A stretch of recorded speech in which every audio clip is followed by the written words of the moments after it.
Film की शुरुआत होती है और हमें एक छोटा बच्चा दिखाया जाता है जिसको एक पत्थर पर लिटाया गया था। उसके इर्द गिर्द जंगली कबीले के लोग नाच रहे थे।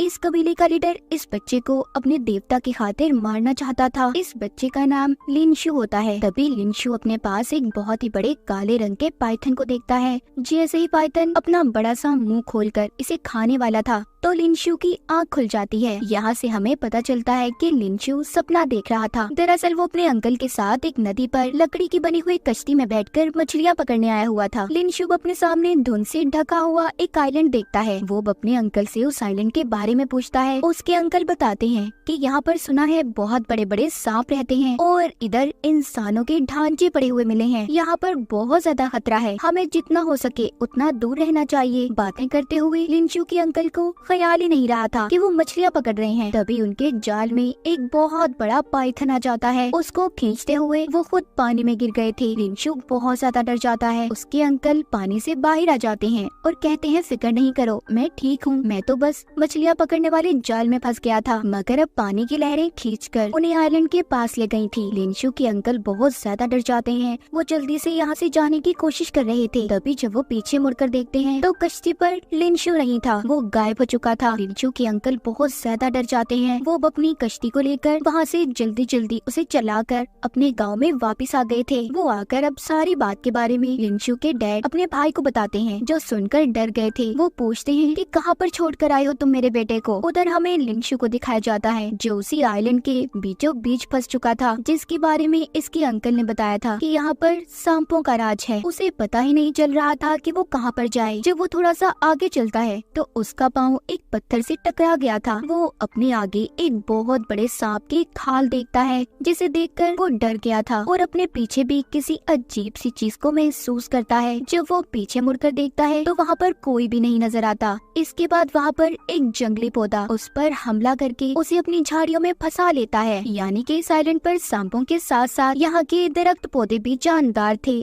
यानी कि उनमें भी जान थी। लिनशु अपने सामने इंसानी ढांचे देखता है, जिससे उसे ये बात तो समझ आ गई थी कि वो मुसीबत में है और रोने लगता है। वो अपने मॉम डैड को याद कर रहा था। तभी ऊपर से अजीब सी लिक्विड जैसी चीज गिरती है। जब वो ऊपर देखता है तो एक पौधा उस पर हमला करने वाला था। उधर दूसरी तरफ हमें लिनशु के मॉम डैड दिखाए जाते हैं, जो उस आइलैंड पर जाने की तैयारी कर रहे थे ताकि वो अपने बेटे को ढूंढ कर ला सके। एक आदमी को लिनशु के डैड पैसे देकर अपने साथ चलने का कहते हैं। वो भी लालची था, इस वजह से अपने साथियों के साथ जाने के लिए तैयार हो जाता है। उस लालची आदमी ने तो आइलैंड के बारे में ये सुना था कि वहाँ पर कीमती पौधे पाए जाते हैं। यहीं पर एक बूढ़ा आदमी उन्हें जाने से रोकता है और कहता है उधर मत जाओ, वो आइलैंड कर्स श्रापित है। उस आइलैंड की हिफाजत एक काले रंग का पाइथन करता है और जो भी वहाँ पर जाता है वो कभी वापस नहीं आया। मगर लिनशु के मॉम डैड और अंकल उसे ढूंढने के लिए अपने साथ कुछ आदमियों को लेकर चले जाते हैं। वो उस बूढ़े आदमी की बात को नहीं मानते। ये अब उस आइलैंड पर पहुँच गए थे। यहाँ पर जो लालची आदमी इनके साथ आया था वो अपने साथियों से कहता है कि यहाँ पर तुम्हें अगर कोई भी कीमती चीज मिले ना तो उसे अपने पास रख लेना चुपके से, हम उन्हें यहाँ से ले जाएंगे। तभी उस लालची आदमी का साथी उसके पास सांप के कुछ अंडे लेकर आता है। वो देखकर उन्हें कहता है ये क्या लेकर आए हो। अब उसका साथी उन अंडों को फेंककर पैरों में मसल देता है और एक लाल रंग के पौधे के पास जाता है जो उसे बहुत ही खूबसूरत लग रहा था। जब वो उस पौधे को तोड़ने वाला था तो एक काले रंग का बहुत बड़ा पाइथन उस आदमी को एक ही झटके में मार देता है। उसके साथ ही उसकी चीख भी सुनते हैं।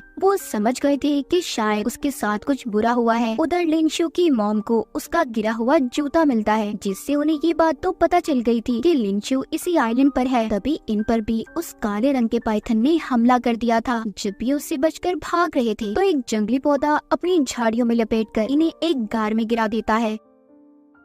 यहाँ पर लिनशु के अंकल बताते हैं कि मैंने सुना है यहाँ पर इमोर्टल होने का राज छुपा है, यानी कि इंसान अगर उस राज तक पहुँच जाए तो कभी भी नहीं मर सकता और यही वजह है यहाँ पर रहने वाला पाइथन आने वाले इंसानों को मार देता है। इधर ही लिनशु की भी आवाज आती है। जब ये जाकर देखते हैं तो वो झाड़ियों में लिपटा हुआ था। ये उसको आजाद करवाते हैं। दूसरी तरफ लालची आदमी के साथ ही कुछ अजीब से पौधों को देखते हैं, मगर साथ ही उन्हें वहाँ पर इंसानों के ढांचे भी दिखाई दिए थे। जब वो उन पौधों को तोड़ छोड़ने वाले थे वहाँ पर बहुत सारे सांप आ जाते हैं। ये सभी अब अपनी जान बचाकर भागने लगे थे। यहाँ से जाते हुए लिंशु ने एक सांप के अंडे को अपने बैग में रख लिया था। अब सभी वहाँ पर लटके हुए झाड़ियों के सहारे से बाहर निकलने की कोशिश करते हैं, तभी पाइथन एक आदमी को खींचकर मार देता है। अब जब ये सभी बाहर आ गए थे तो लिंशु के डैड उस लालची आदमी से कहते हैं, तुम्हारी लालच हमें मरवाने वाली थी। तभी वो आदमी कहता है, मैं तो यहाँ पर तुम्हारा साथ देने आया था ताकि हम मिलकर तुम्हारे बेटे को ढूंढ सके, और तुम मुझ पर इल्जाम लगा रहे हो और तुम्हारी वजह से मेरे दो अपने साथी मारे गए। उन दोनों की आपस में बहुत बहस हो रही थी। तभी लिंशु के मॉम ने उसके डैड को चुप करवा दिया था। अचानक से वो गिरकर बेहोश हो गई थी। लालची आदमी भी नीचे गिर जाता है। लिंशु के अंकल देखते हैं कि इन दोनों को तो सांप ने काट लिया है, जिस वजह से इनकी ऐसी हालत हो गई है। यानी कि जब वो बचकर उस पाइथन से भाग रहे थे तो उसने इन पर हमला कर दिया था। अब ये इन्हें वापस से अपने गांव में ले आए थे। इनके इर्द गिर्द बहुत से लोग जमा थे। यहाँ पर एक आदमी आता है जो बताता है कि हमारे गांव पर बहुत से सांपों ने हमला कर दिया है। यहाँ पर जितने भी लोग जमा थे सभी सांपों को भगाने के लिए चले जाते हैं। इधर लिंशु की मॉम की हालत भी बहुत खराब थी।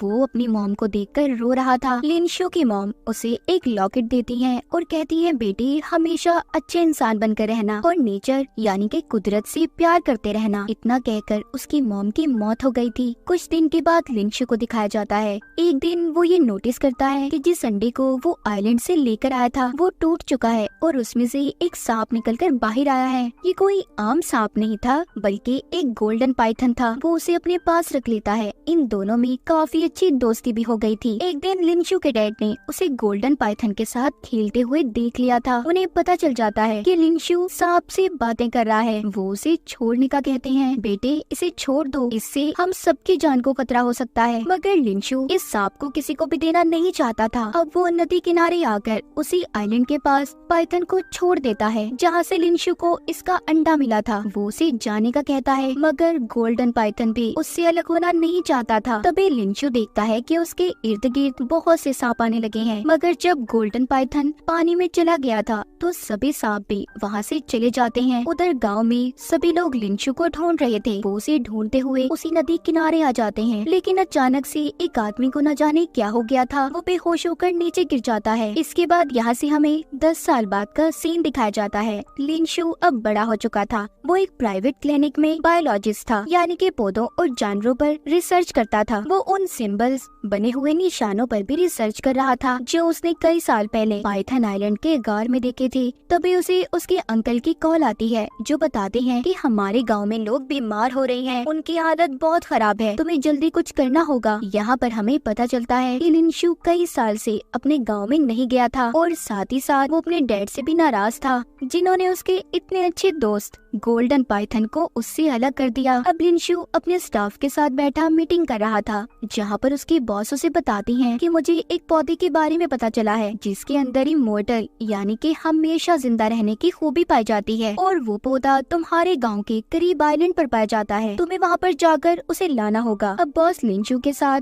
अपनी बेटी और कुछ साइंटिस्ट को भी उसके गाँव में भेज देती है। लिंशु अपने गाँव में आकर अजीब नजारा देखता है।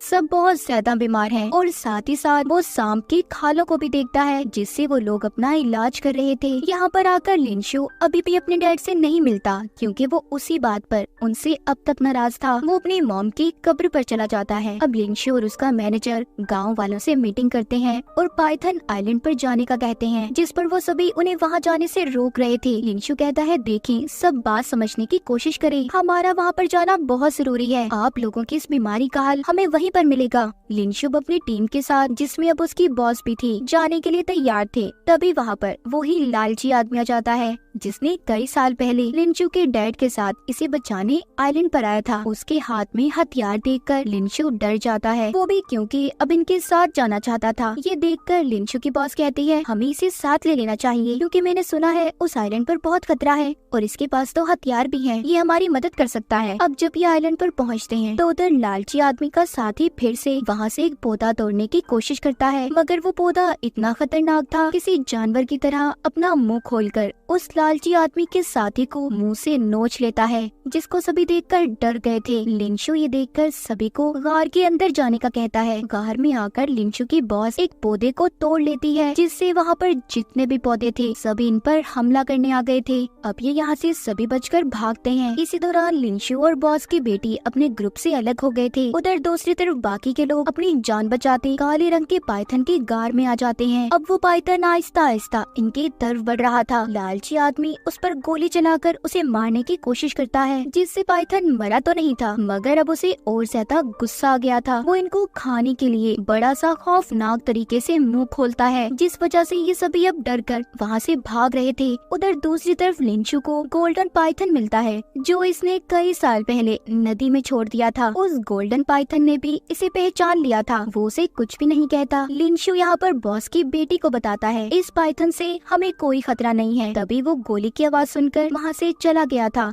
इधर अब लिंशु को भी वही निशान नजर आते हैं जिन पर ये रिसर्च कर रहा था। उसे समझ आ जाती है कि ये निशान यहाँ पर रहने वाले कबीले के लोगों से जुड़े हुए हैं, यानी कि यहाँ पर रहने वाले कबीले के लोग भी इमोर्टल हमेशा जिंदा रहने के बारे में पता लगा रहे थे। तो अब वो सिंबल्स निशान देखकर इसे पूरी कहानी पता चलती है कि हजारों साल पहले यहाँ पर आसमान से मेट्रोइड्स यानी कि टूटता हुआ तारा गिरा, जिसकी गर्मी की वजह से यहाँ पर ये पौधे पैदा हुए जो इंसानों की तरह जानदार हैं। उनकी रिसर्च के मुताबिक अगर ये पौधा कोई इंसान खा ले तो हमेशा जिंदा रह सकता है। इसका टेस्ट कबीले वालों ने इंसानों पर भी किया था मगर जिसका नतीजा अच्छा नहीं निकला। अभी आखिरी बनी हुई तस्वीर में कबीले वालों को सांपों को चूमता हुआ दिखता है। उधर दूसरी तरफ लिंशु की बॉस ने एक पौधे को हाथ लगा लिया था, जिससे अब वो पौधा भी उन पर हमला कर देता है। काले रंग का पाइथन भी वहाँ पर आ गया था। लालची आदमी अपनी जान बचाने के लिए अपने एक साथी को उसके आगे फेंक देता है और खुद बाकी सभी के साथ मिलकर वहाँ से भाग गया था। फिर बॉस अपनी बेटी से मिलती है। बॉस की बेटी अपनी मॉम को गोल्डन पाइथन के बारे में बताती है। मैनेजर सुनकर कहता है, जिस पौधे को हम यहाँ पर तलाश करने आए हैं वो गोल्डन पाइथन से जुड़ा हुआ है। अब बॉस यहाँ पर लालची आदमी को पैसों का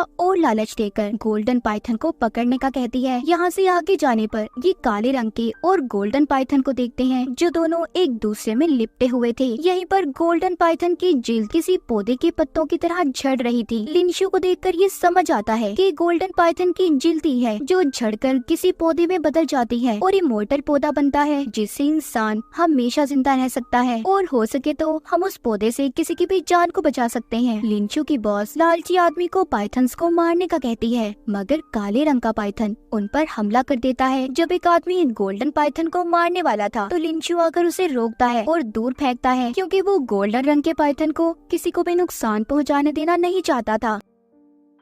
उधर ही काले रंग का पाइथन आकर अचानक से लिंशु को काट लेता है। उसका जहर अब उसके जिस्म में फैलने लगा था। यहाँ पर गोल्डन पाइथन आकर लिंशु के जख्म को छूकर उसे ठीक कर देता है और इसी बात का फायदा उठाकर लालची आदमी ने गोल्डन पाइथन के सर में गन को मारकर उसे बेहोश कर दिया था। काले रंग का पाइथन भी सब पर हमला कर देता है। वो बॉस की बेटी को मारने ही वाला था तो यहाँ पर लिंशु ने आकर उसे बचा लिया था। काले रंग का पाइथन उन्हें मारने के चक्कर में खुद उस झाड़ियों वाले पौधे से टकरा जाता है जिसने अब उसे जकड़ लिया था। लिंशु और बॉस की बेटी किसी तरह से गार से बाहर आ गए थे। वहाँ पर आकर लिंशु को वही पौधा मिलता है जिसको लेने ये यहाँ पर आए थे, जिससे किसी को भी बचाया जा सकता था और हमेशा जिंदा रहने की ताकत थी। वो उसे तोड़कर अपनी जेब में रख लेता है। उधर मैनेजर बॉस को कहता है कि अगर तुम्हें इमोर्टल होना है तो तुम्हें गोल्डन पाइथन को खाना होगा। ये बात सुनकर लालची आदमी गोल्डन पाइथन को मारने जाता है मगर वो उसे ही जकड़ कर काट लेता है। लालची आदमी अब मरने वाला था। तभी लिंशु को यहाँ पर अपनी मॉम की बात याद आती है कि किसी का भी बुरा कभी मत करना। ये सोचकर वो उस पौधे को जो उसने तोड़ा था लालची आदमी को खिला देता है मगर वो उस पौधे का पत्ता खाते ही लिंशु पर हमला कर देता है, क्योंकि उसकी ताकत 100 गुना बढ़ गई थी। अब लिंशु के डैड और अंकल भी उसे बचाने के लिए उस आइलैंड पर आ गए थे। वो उस लालची आदमी पर हमला करते हैं। तभी दोबारा से गोल्डन पाइथन ने आकर लालची आदमी को जकड़ लिया था मगर अब वो उस पत्ते को खाने की वजह से इतना ताकतवर हो गया था कि गोल्डन पाइथन को चीरकर उसका खून पी जाता है, जिससे अब वो और भी ताकतवर हो गया था। वो लालची आदमी बताता है कि गांव में भी बीमारी मैंने ही फैलाई थी थी ताकि मैं गाँव वालों से पैसे कमा सकूं। इतना कहकर वो लिंशु पर दोबारा से हमला करता है, मगर इस बार लिंशु के डैड अपने बेटे को बचाने आगे आ गए थे। चाकू लगने की वजह से